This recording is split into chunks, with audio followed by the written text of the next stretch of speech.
अक्सर आपने देखा होगा कि भावनात्मक रूप से कमजोर लोगों का लोग हमेशा फायदा उठाते हैं। कभी ना कभी हम सब ने ये देखा होगा कि हमारे आसपास जो भी व्यक्ति नरम दिल का होता है, यानी कि भावनात्मक रूप से दयावान होता है, वह बेचारा अपनी करुणावश दूसरों की सहायता तो कर देता है, लेकिन बदले में उसे हमेशा धोखा ही मिलता है। तो दोस्तों, अब सवाल यह उठता है कि क्या एक इंसान को भावनात्मक नहीं होना चाहिए? क्या उसे दूसरों पर भरोसा नहीं करना चाहिए? दूसरों की सहायता नहीं करनी चाहिए? क्या दयावान और संवेदनशील होना कोई गुनाह है या फिर कोई गलती है? आज की कहानी के माध्यम से हम यही जानने की कोशिश करेंगे। तो चलिए आज की कहानी शुरू करते हैं। बहुत समय पहले की बात है। एक बार एक युवा लड़का जंगल के पेड़ों पर मुक्के मार रहा था। वह बड़े जोर जोर से मुक्के मारे जा रहा था। वो अपने मन का गुस्सा निकालने की कोशिश कर रहा था। शायद उसको किसी ने धोखा दिया था या फिर उसके साथ बहुत बुरा हुआ था, जिससे वह बहुत ज़्यादा परेशान था। उसे कहीं भी शांति नहीं मिल रही थी। वह लगातार उस पेड़ पर मुक्के मारे जा रहा था, जिससे उसकी उंगलियां लहूलुहान हो चुकी थी। उसी जंगल में एक शीतल पानी का झरना था। वहां पर एक बौद्ध भिक्षु रोज संध्याकाल के समय स्नान करने आया करते थे। यह उनका रोज का नियम था। आज जब वह बौद्ध भिक्षु इस रास्ते से स्नान करने के लिए उस जंगल में आए, तो उन्होंने उस लड़के की हालत देखी।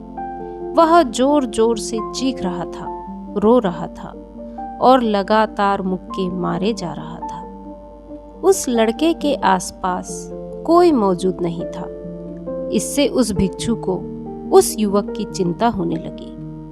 बौद्ध भिक्षु ने सोचा कि कहीं मैं इसे ऐसे ही छोड़ दूं तो ये आत्महत्या न कर ले। ऐसे विचार आने के बाद भी वह कुछ नहीं बोले और लगातार उस युवक की तरफ देखे जा रहे थे। कुछ देर तक तो उस युवक ने उस भिक्षु को नजरअंदाज किया, लेकिन कुछ देर बाद उसे अजीब सा लगने लगा। तब उसने सोचा कि ना तो यह मुझे रोक रहे हैं और ना ही कुछ कह रहे हैं, यह तो बस मुझे देखे जा रहे हैं। इसका क्या मतलब है? बड़ा अजीब आदमी है। ऐसे ही विचार उस लड़के के मन में उठने लगे थे। जब कुछ देर बाद भी वह भिक्षु कुछ नहीं बोले, तो लड़के ने अचानक से उनसे पूछा, मान्यवर, आप अपने रास्ते क्यों नहीं चले जाते? आपको क्या मतलब? आप खड़े हुए मुझे क्यों देख रहे हैं? फिर भिक्षु ने बड़े शांत स्वर में कहा, बेटा, मैं तुम्हें रोक नहीं रहा हूँ, तुमसे कुछ कह भी नहीं रहा हूँ, तो मुझसे तुम्हें क्या परेशानी है? मेरे ही तरह ये पेड़ पौधे, ये पक्षी, ये सब तुम्हें तो देख ही रहे हैं। जब इनसे तुम्हें कोई परेशानी नहीं है, तो मुझसे क्यों परेशानी है? यह सुनकर लड़का और जोर से चीख कर बोला, मुझे सबसे परेशानी है। मैं सबसे नफरत करता हूँ। यहाँ पर सब धोखेबाज है। इस दुनिया में कोई किसी का नहीं होता। और इस तरह बोलते बोलते वह फूट फूट कर रोने लगा और रोए जा रहा था। बौद्ध भिक्षु उसे देखे जा रहे थे। वह उसे चुप करने की कोशिश भी नहीं कर रहे थे। यह बात तो उस लड़के को और ज्यादा अजीब लगी। अब रोना छोड़कर उस लड़के ने चुप होकर उस भिक्षु से कहा, बड़े अजीब आदमी हैं आप। आपके सामने कोई इंसान दुखी है, परेशान है, और आप उसे चुप भी नहीं कर सकते हो। आपके मन में बिल्कुल भी संवेदना नहीं है। बड़े अजीब और कठोर हृदय वाले साधु है। आपको तो साधु होना ही नहीं चाहिए। और ऐसे ही ना जाने क्या क्या जली कटी बातें वह युवक उस भिक्षु को सुनाने लगा। कुछ देर बाद जब युवक का सारा गुस्सा निकल चुका था, तब भिक्षु ने बड़े ही शांत स्वर में कहा कि आज मैं तुम्हें कंधा दे सकता हूँ, तुम्हारे आंसू पोंछ सकता हूँ, लेकिन इससे तुम्हारी समस्या का समाधान नहीं होगा। कुछ देर के लिए तुम्हारा मन बहल जाएगा, बस उसके बाद वही जिंदगी, वही लोग जो तुम्हें आज कंधा देने के लिए भी तुम्हारे पास नहीं है, फिर से तुम उसी जिंदगी में लौट जाओगे। कोई तुम्हें धोखा देगा, कोई तुम्हारा फायदा उठाएगा और तुम अपने मन को ऐसे ही तकलीफ पहुंचाते रहोगे। तो आंसू पोंछने की बजाय तुम्हें मुझसे कुछ ज्ञान की बातें लेनी चाहिए, जिससे तुम्हें जीवन में कोई भी धोखा ना दे सके, तुम्हारी अच्छाई का कोई भी फायदा ना उठा सके। बेटा, याद रखना, आंसू पोंछने वाले तो तुम्हें बहुत मिल जाएंगे, लेकिन ज्ञान और सही समझ देने वाला व्यक्ति कभी कभी ही मिलता है। भिक्षु ने उसे बताया कि मैं पास ही के झरने में स्नान करने के लिए जा रहा हूँ। वहाँ बड़ा ही शीतल पानी है। अगर तुम चाहो तो तुम भी मेरे साथ चल सकते हो। यहाँ पर अकेले परेशान होने से अच्छा है कि तुम झरने के शीतल पानी में स्नान करो, जिससे तुम्हारा दिमाग, मन, मस्तिष्क और तुम्हारा शरीर सब कुछ पवित्र हो जाएगा। यह सुनकर वह लड़का उस भिक्षु के पीछे पीछे चल लिया। जंगल के बीचों बीच का रास्ता झरने की तरफ जाता था। जंगल में सन्नाटा छाया हुआ था। उनके पैरों तले सूखे पत्तों की चरमराने की आवाज पूरे जंगल में गूंज रही थी। आज पूर्णिमा की रात थी और आसमान में चांद अपनी उजली रोशनी उस जंगल में फेंक रहा था। उस रोशनी में दोनों उस झरने की तरफ बढ़ते चले जा रहे थे।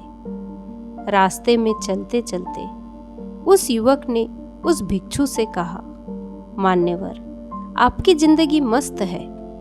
आपको किसी चीज की कोई परेशानी नहीं है। क्या आपको पता है कि दुनिया में कैसे कैसे लोग रहते हैं? कितने धोखेबाज, कितने मक्कार और सबसे बड़ी बात, अपने ही वो लोग हमें धोखा देते हैं जिनसे हम प्रेम करते हैं, जिनको हम अपना मानते हैं। जब उन्हीं से धोखा मिलता है तो कैसा महसूस होता है? कभी कभी तो ऐसा लगता है कि भोले और दयालु लोगों के लिए ये दुनिया बनी ही नहीं है।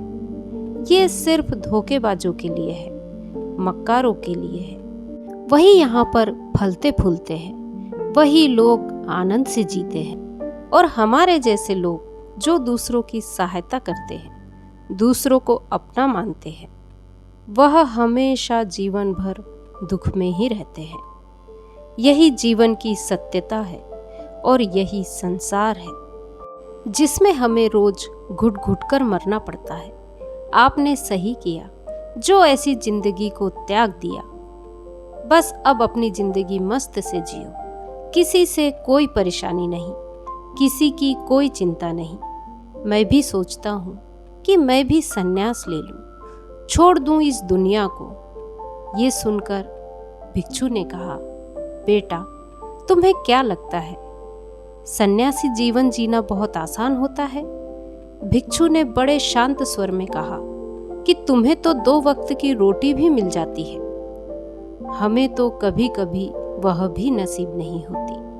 अगर मिल जाती है तो हम खा लेते हैं, वरना हमें तो भूखा ही सोना पड़ता है। यही सन्यासी जीवन है। हमें हमेशा नीचे सोना पड़ता है, चाहे कैसा भी मौसम हो। बेटा, यह सब तुम्हें आसान लगता है तो तुम भी सन्यासी बन जाओ। फिर युवक ने कहा कि आप कहते तो ठीक ही है, संघर्ष तो दोनों तरफ है, सांसारिक जीवन में भी और सन्यासी जीवन में भी।